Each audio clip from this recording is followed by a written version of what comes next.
Boa noite, pessoal. Meu nome é Agostina e bem-vindos ao primeiro podcast de Recepção que Fala, né? Estamos aqui no Senac para conhecer um pouco a turma do curso Recepcionista 2023 e aprender sobre recepção e atendimento. Vamos lá? Quando falamos de recepcionista, na nossa mente só tem uma profissão que se ocupa disso, que é o recepcionista de hotel, pousada, até de hospital ou clínica. Mas na verdade, será que só ele quer recepcionar? Pois não, claro que não. Tem muitas outras profissões, como o garçom, que além de servir e atender os clientes, assim que eles entram, ele já está recepcionando. Ele já está se apresentando, oferecendo cardápio, ouvindo com atenção o seu pedido. Os atendentes de loja também trabalham com a recepção. Quando você entra na loja, eles falam aquele boa noite, boa tarde, bom dia, dependendo do horário. Alguns até levantam para ir até você, perguntar se você está precisando de alguma coisa, se precisa de ajuda, se você está procurando alguma coisa no específico. Enfim, os profissionais dessa área de saúde, educação, segurança, turismo, comércios, eles também trabalham com a recepção. Eles sempre vão estar recepcionando vocês quando você entra no lugar, quando você está lá na clínica, quando você entra lá na delegacia, eles sempre vão estar recepcionando. Mas, generalizando, qualquer profissão que tenha contato com outras pessoas vai ter que aprender a recepcionar. Mas não todo mundo faz isso bem, né? Tem alguns que você fica tipo, vixe, será que ele tem vontade de estar aqui? Por exemplo, quando você vai comprar uma roupa, aquele atendente, né? Que já fica olhando meio mal de... Ai, meu Deus, não queria estar aqui. Nem fala bom dia, boa noite, nada. Ele tá esperando pra você ir embora. Mas é isso, né? Eles têm que aprender a recepcionar, claro. E Tatiane, como que eles podem fazer isso? Então, Agostina, respondendo a sua pergunta, na verdade eu acho que todo atendente ele deveria passar por um teste de experiência, né? Todos deveriam fazer um curso, inclusive um curso no Senac de recepção, que é maravilhoso. Eu desenvolvi as 9 melhores maneiras que eu tenho certeza que faria de um recepcionista excepcional e um recepcionista que não decepcionaria. Que as 9 maneiras são: ouça o cliente com atenção, passar todas as informações que o cliente precisa saber, demonstrar disponibilidade, conversar com um tom de voz adequado, responder com educação, né? Claro, ter paciência, que vai estar lidando com pessoas, resolver dúvidas e questões que estiverem ao seu alcance, muito importante isso, olhar nos olhos e a linguagem adequada, né? O cliente precisa saber o que o recepcionista está falando e como ele está ajudando. Então, ele precisa primeiramente entender, né, a linguagem. Então, não vamos falar gíria ou nada que seja complicado, o entendimento. Então, ter atenção plena quando o cliente vem até um recepcionista faz muita falta. Por quê? Porque, na maioria das vezes, os recepcionistas eles estão estressados, eles não estão sendo profissionais, né? Porque, na verdade, ele deveria ser profissional. Quando a pessoa chegar até ele, realmente ele esclarecer as dúvidas e estar ali para ajudar. Na maioria das vezes, ele nunca se coloca no lugar do outro, né? Isso é muito chato. Então, isso faz muita falta. Um belo sorriso, que é um convite, sorriso é o convite, né? Para mostrar que você é uma pessoa gentil, até porque você está ali para ajudar. Perguntar em que pode ajudar ou como pode ajudar. Se esclarecer, se tiver alguma dúvida, né? Esclarecer com o cliente as suas dúvidas. Jamais tratar o cliente com grito, mesmo que o cliente esteja, né, fazendo isso, gritando e tal. Respire fundo e dar sugestões. Se preocupar com o problema dele e buscar solucionar o que estiver ao seu alcance, é claro. Atenção quando ele perguntar. Anotar sempre deixar os problemas pessoais fora do seu trabalho. Isso é muito bom, porém difícil, mas a gente deve separar as coisas, né? Ter amor pelo que está fazendo, tentar ser melhor do que si próprio todos os dias, afinal, é sempre bom querer ser melhor como pessoa. É sempre bom você se colocar no lugar do outro. É sempre bom você ver, se fosse eu que chegasse aqui para ser atendida, eu queria ser tratada assim, então vou tratar a pessoa como se fosse eu, né? Respeito, moral e ética nunca devem faltar. Mas eu tenho certeza que mais difícil ainda são os clientes difíceis. E quais são eles? Nívia, então você pode falar sobre isso e nos ajudar com o entendimento? Bom, você tem me perguntado isso, Tati. Ao lidar com clientes difíceis, é necessário saber dizer não e impor limites. Tudo deve ser realizado por uma conversa clara que demonstre empatia e produtividade em ajudar. Irei citar 3 tipos de clientes difíceis. O cliente confuso. Aquele cliente que, além de ser indeciso, fica totalmente perdido diante de várias opções disponíveis. O cliente apressado é o cliente reconhecido por sua inquietação e impaciência por estar constantemente conferindo as horas. Já o cliente grosseiro, este é um dos tipos de clientes que traz maiores desafios para o vendedor. O cliente grosseiro provavelmente já teve uma experiência ruim com a empresa. Se sente prejudicado, ele não perde a oportunidade de reclamar e de dizer que está com a razão ou de discutir com qualquer coisa. Então, Vitória, explica pra gente o cliente que deseja resolver o problema ou comprar uma experiência. Em primeiro lugar, é necessário ter em mente que o cliente não quer comprar. O que ele deseja é ter boas experiências. E como podemos fazer isso? Antes de promover uma experiência ao seu cliente, promova a solução que ele deseja. Após a solução efetuada, o emocional dele estará preparado para receber a experiência. Depois de um tempo, respeitando essa ordem, sua solução se transformará em uma experiência e você conseguirá fazer os dois ao mesmo tempo. O que é a experiência de compra do cliente? A experiência de compra é o conjunto de todas as percepções que os clientes recebem durante o processo de compra de um produto ou serviço, inclusive o que sentem após o fechamento do negócio. Por esse motivo, devemos conhecer profundamente o cliente, considerar as preferências do público, dar atenção a toda a sua jornada e disponibilizar diferentes canais de atendimento. Bárbara, conte para nós situações reais sobre o mau atendimento. Infelizmente, todos já passamos por alguma situação de aborrecimento com atendimento e serviços ao cliente. Seja na forma de atendimentos demorados, agentes perdidos ou falta de informação generalizada. Algumas vezes, porém, o atendimento é tão, mas tão ruim que parece a história de terror inventada. Vocês devem estar pensando, mas essas histórias são absurdas, não vou deixar chegar a este ponto. A verdade é que os casos mais graves acabam se sobressaindo, por isso é comum a gente nem se lembrar dos casos menores. E são exatamente esses casos que você precisa ficar atento. A dica que dou para vocês é analisar a qualidade do seu atendimento. Peça para alguém solicitar um atendimento na sua empresa e dar um feedback posteriormente a respeito. A ideia não é julgar o atendimento de uma pessoa específica, mas da empresa como um todo. Ou seja, se alguém está errando em algo, pode ser uma dúvida de todo o time. Se alguém não está oferecendo atendimento ágil, pode ser porque não possui as ferramentas corretas. Giovana, o que as pessoas não podem fazer durante o atendimento? Então, Bárbara, é muito importante para um recepcionista saber o que não deve ser feito durante o atendimento, como falar alto demais ou baixo demais, fofocar, se vestir de forma inadequada, compartilhar informações confidenciais, fazer ligações pessoais na recepção, deixar o ambiente sujo e desorganizado, falar gírias ou algum xingamento, tocar no cliente, mesmo se for algum parente ou conhecido, e ficar distraído durante o expediente.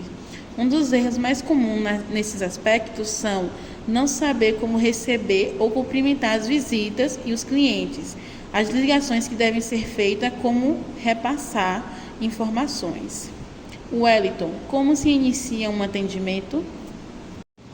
Bom, falando sobre como iniciar um atendimento em recepção, você tem que ter em mente que será a primeira vez que você verá o cliente.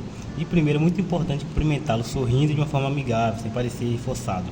Recepcione ele com um bom dia ou boa tarde, claro, dependendo do horário, né, que você estiver atuando. Na hora de atender o cliente, apresente-se pelo nome, se necessário também pelo nome do estabelecimento em que trabalha, seja hotel, pousada ou até hospital. Uma coisa muito importante também é que o recepcionista esteja preparado. Certifique-se de que tem todas as ferramentas e informações necessárias para atender todas as necessidades do cliente. Ouça o cliente, deixe ele falar primeiro.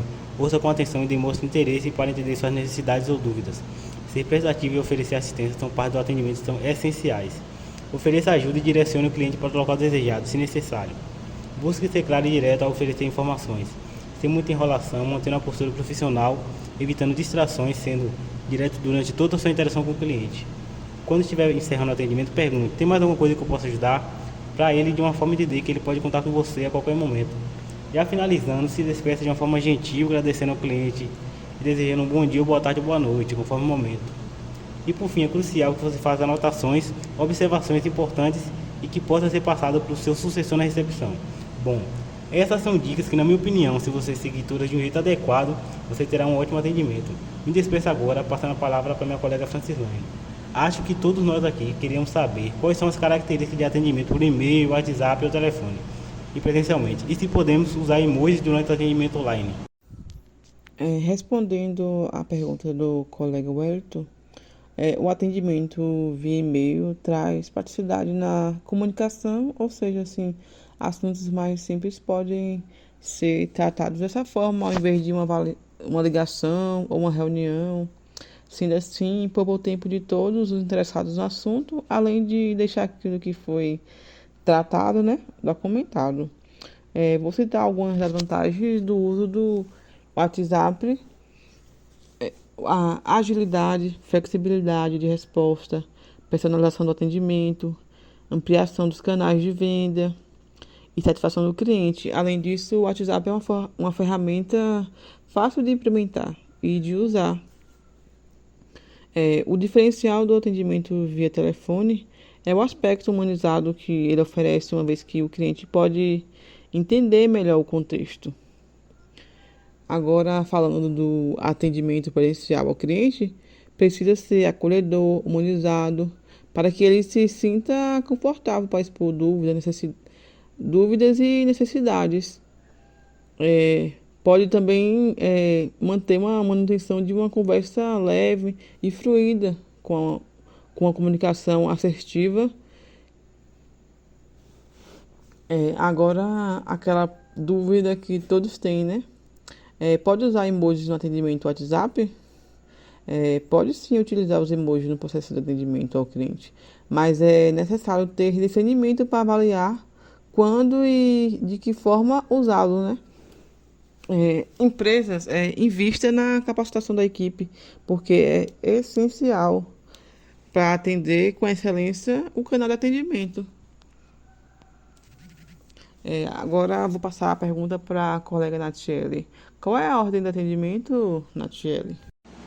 A ordem do atendimento é ouvir, se apresentar, checar a informação solicitada pelo cliente, apresentar a resposta da checagem e sugerir a solução.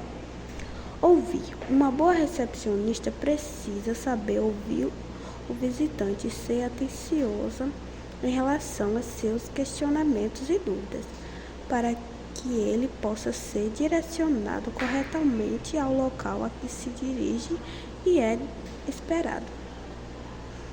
Se apresentar. Quando se apresentar como recepcionista, é importante transmitir uma imagem profissional e acolhedora. A primeira impressão é essencial para garantir a satisfação dos clientes e criar um ambiente agradável. Checar a informação solicitada pelo cliente, apresentar a resposta da checagem e sugerir a solução. Informar o tempo que levará para resolver o problema, tentando fazer uma estimativa realista, transmitindo o problema ao departamento apropriado. Se for o caso, manter o cliente informado sobre o andamento da questão, Certifique-se de que a situação foi resolvida e de que o cliente ficou satisfeito. Agora, Karine, fale sobre o trabalho do recepcionista. A função do recepcionista é ser o ponto de contato inicial de uma organização, cumprimentando visitantes, atendendo chamadas telefônicas, fornecendo informações básicas sobre a empresa e direcionando as pessoas para os departamentos corretos. Eles também podem agendar compromissos, garantir correspondências, manter a área de recepção organizada e auxiliar em situações de emergência, controlar as chaves da empresa, organizar e arquivar documentos, executar trabalho de digitação e impressão de documentos. A qualificação. Esse profissional faz agendamentos, dá informações e orienta a circulação das pessoas e visitantes. Ainda pode gerenciar a compra de materiais de escritório, cuidar das correspondências, da agenda da diretoria, bem como marcar reuniões, arquivar documentos e controlar as chaves e acessos e registrar informações. As habilidades. A comunicação, a organização é um dos mais importantes. A empatia, a resolução de problemas, gestão de visitantes, multitarefas, proatividade e habilidade social e habilidade técnica. Boa memória, ter boa habilidade comunicativa. Os locais de atuação desses profissionais são empresas privativas, hotéis, instituições de ensino, bancos, aeroportos, hospitais e clínicas. Então, Andressa, como pode ser o atendimento a clientes com necessidades especiais, crianças e idosos? Então, uma das maneiras de melhorar o desempenho e atendimento ao cliente mais idosos, especiais e crianças é sempre manter a calma e esteja preparado para lidar com imprevistos. O conforto e o bem-estar são duas prioridades principais para as pessoas idosas e especiais, então deve-se priorizar nesse aspecto. Trabalhe com acessibilidade, mantenha uma boa legibilidade e uma boa aparência, pratique a empatia, tenha paciência, ofereça vantagens, fale pausadamente, mantendo o contato visual, pois se desviar o olhar, o cliente com deficiência auditiva poderá entender que a conversa acabou. Fale pausadamente com a pessoa e não de lado ou atrás. Faça com que a sua boca esteja bem visível. Priorize também o atendimento com crianças portadoras de necessidades especiais. Mantenha sempre a calma e seja flexível. Então, Vanessa, explica pra gente o que é recrutamento e como funciona. Então, Andrés, o recrutamento e seleção de pessoas é um processo de recursos humanos em atrair e selecionar profissionais que têm maior afinidade com a vaga e etapas distintas. Como é realizado? O recrutamento está relacionado principalmente à atração de talentos e profissionais para as vagas de seleção e processo na prática. O passo seguinte é o recrutamento que, quando a empresa, por meio do seu setor de recursos humanos e dos gestores, seleciona os candidatos ideais para ocupar a vaga disponível. Então, Márcio, como é feita uma entrevista de emprego? Bom, Vanessa, a entrevista de emprego é, em geral, uma conversa formal entre o candidato e o entrevistador. O que é uma entrevista de emprego? A entrevista de emprego costuma representar um momento mais aguardado de um processo seletivo. Afinal, é nela que o recrutador avalia se o candidato preencha ou não os requisitos indispensáveis para ocupar uma vaga. Quais as perguntas mais comuns feitas em uma entrevista de emprego? Por que você quer fazer parte dessa empresa? Você pode falar um pouco sobre você? Por que você quer este trabalho?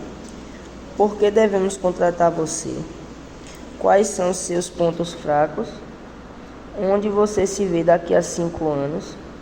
Qual é sua maior conquista profissional? Como se comportar em uma entrevista? Mantenha a atenção durante a entrevista. Concentrar-se na ligação corporal. Como falar sobre os pontos negativos. Seja pontual, questione. Amanda, para que serve os currículos? Então, Márcio, serve para o profissional se apresentar formalmente ao recrutador da empresa e mostrar que é um profissional adequado para ocupar a vaga que está em aberto. O que é currículo? O currículo serve para descrever a trajetória de uma pessoa e seus estudos e conhecimentos e todos os dados que ajudam a entender a sua experiência profissional. Como fazer um currículo? Adicione seus dados e informações pessoais, insira a sua formação acadêmica, informe a experiência profissional, inclua os idiomas que você domina e escreva os cursos que você já fez. Quais são as informações que devem aparecer em um currículo? Dados pessoais, objetivo profissional, resumo das qualificações, experiência profissional, realizações, formações acadêmicas em idiomas e informações complementares. Pode colocar a foto no currículo? A foto no currículo pode facilitar a rotina dos recrutadores, ficando mais fácil associar o nome do candidato à sua imagem. Para as vagas em que a foto é uma exigência, uma imagem bem enquadrada que passa simpatia e confiança pode impactar positivamente os recrutadores. Então, pessoal, com isso damos fechamento não só a esse podcast, mas também ao nosso maravilhoso curso que encerra no dia de hoje. Esperamos que tenham conseguido aprender mais um pouco sobre a recepção e atendimento e que as nossas dicas tenham sido úteis não só no trabalho da recepção, mas também no dia a dia, conversando com outras pessoas, em outros trabalhos, enfim, que tenham sido úteis. Obrigada a todos os envolvidos nesse podcast e a todos por escutar, né? Agora, só curtir.